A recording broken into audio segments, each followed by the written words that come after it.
So I always like to start out with a quote, and this is a quote from Michael Jordan, and it reads: "If you are trying to achieve, there will be roadblocks. I've had them. Everybody has had them, but obstacles don't have to stop you. If you run into a wall, don't turn around and give up." Now, I had my first experience with a big roadblock in my life when I was in the 4th grade. I was called to the front of the classroom, and at that point in time, I realized that my big roadblock, my elephant, was speaking. And so, today, I would like to talk to you about how to conquer an elephant. To conquer an elephant is a difficult and a very uncomfortable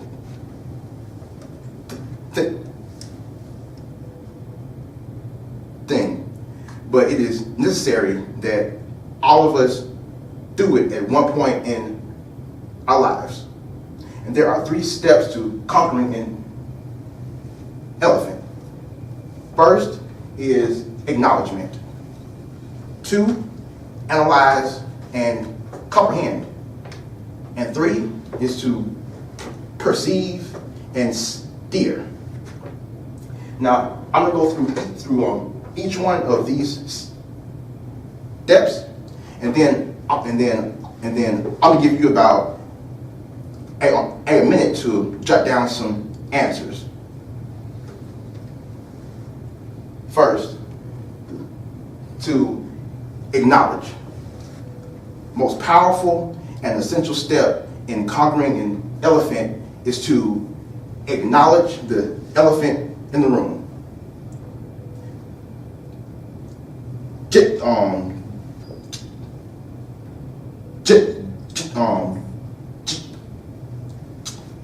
Just think, what is the one thing that is in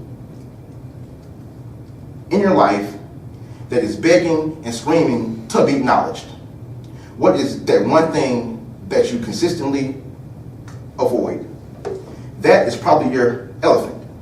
It could be your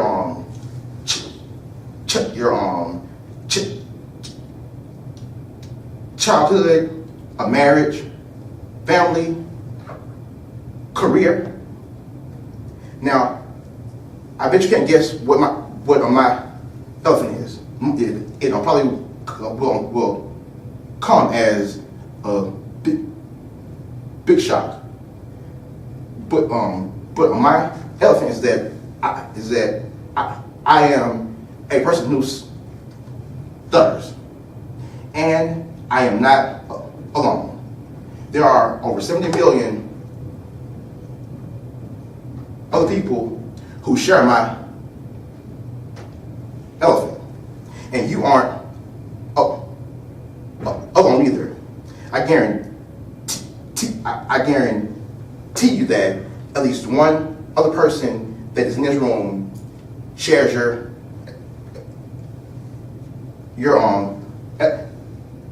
elephant. And that is the first step, is an acknowledgement of what your elephant is, and that you are not facing it alone. So I'm gonna give you about 30. I won't give you a minute to jot down what on your elephant is. And so we have acknowledged it. Now we dig deeper. We don't have to analyze and comprehend what our elephant is. We do that by looking at the anatomy of our elephant, or why it exists, and the function of our elephant, how it's impacted our lives. So, why does my elephant exist? There was a study done by the Institute of Stuttering Treatment and Research on 116 males from the age of 6 to 48. 55 of those males had a stutter. They did brain scans of all of them to see what is the difference in a person who stutters and who does not. And what they found is that an area of the brain called Broca's area, it develops abnormally in a person that has a stutter. It as time goes on, this part of the brain, the gray matter, it should thin and become less dense. That does not happen in the brain of a stutterer, and it's permanent. Now, I talk about why, because people always want an explanation or a reason for why I stutter. And I used to always say, I just don't know. Now, why, to know why is good, is some good information, but it's only as valuable as what you do with it. And I'll go into that a bit later. 2, what is the function of your elephant? This is a metaphor called 6 blind men and an elephant. And it demonstrates how different people can be in contact with the exact same thing and perceive it in different ways.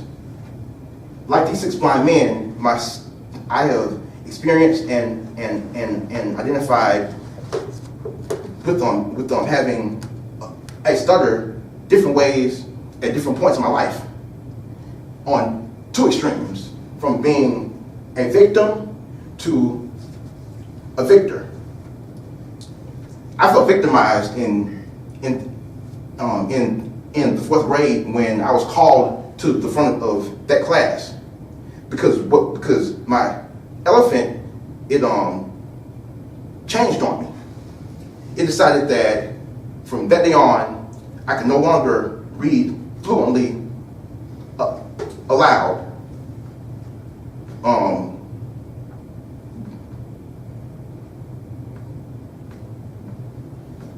Whereas I could do it with ease the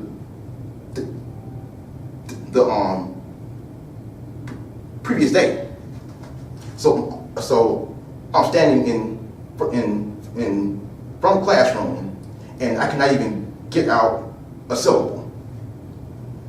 So I closed the book, and I told Miss Jordan that I just couldn't do it. And when I closed that book, I closed myself too. I made a choice that day to run and hide, and I went into what I call a mental, emotional, and vocal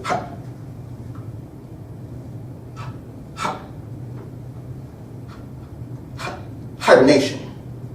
I shut down, and that continued for 2 decades. For 2 decades later,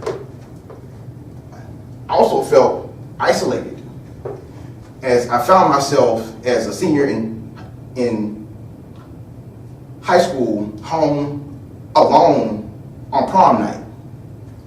Why? Because I was too afraid to ask out the one person that I wanted to go with. So all my friends were out having a good time. I was at home alone with my parents. Very embarrassing. And this time every year, when kids are going out to their proms and I see them, I always think, what if I would have just had enough courage to ask somebody? I would have had those memories to look back on too. So from victim to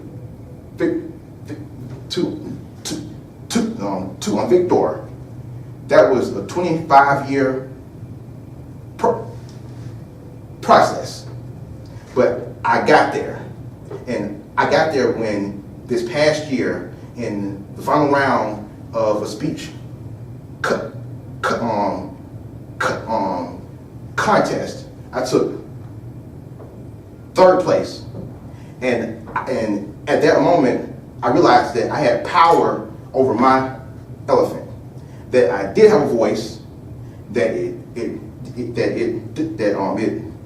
had a right to be heard, and the people actually wanted to hear it. But of course, there's always a downside, because half an hour after that, go to the bar to order a drink, and I can barely order a Jack and Coke. So I approach the bar with trophy in hand and say, "Sir, can I get a and got to a point where I was in a guessing game with the bartender. He was asking me, so you want a Jim Beam, Johnny Walker, a Jameson, Jim Martini, gin and juice. He almost went to his drinking book to go down the list to figure out what I wanted, and that was a good opportunity to feel as if I was a victim. But at that point, I had taken that power back, and I knew that I was not a victim. So it was impossible to be victimized. Now, part two is to acknowledge in one word to explain how your elephant has impacted